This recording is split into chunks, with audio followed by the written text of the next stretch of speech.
Welcome to the Windows Computer and Technology channel, and if you are using Paint 3D, be warned that if you don't have it anymore, you will not be able to download it from the Microsoft website anymore. Today, November 4th, is when the app is pulled. Actually, I looked at the Microsoft Store, searched for it, did not find it.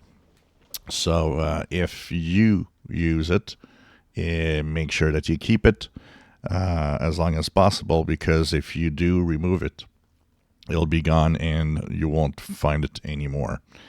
So this is when Microsoft had decided that we would all be creators. If you remember, in Windows 10, there was that moment when the Windows 10 operating system pushed an update called the Creators Update. And of course, Paint 3D was a center app for this. It was actually at some point supposed to replace the original Paint in Windows 10. And, it never really took on. People kept using Paint rather than Paint 3D.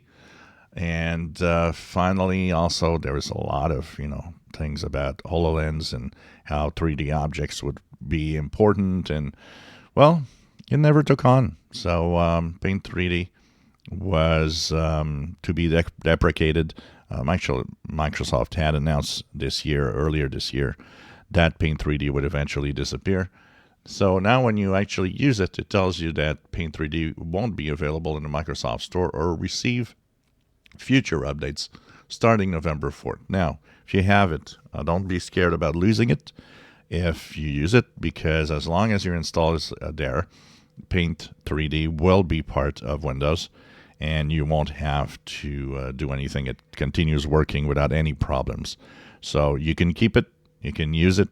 It's just that if you reinstall or accidentally remove it, it'll be gone and you won't be able to get it again from the Microsoft Store.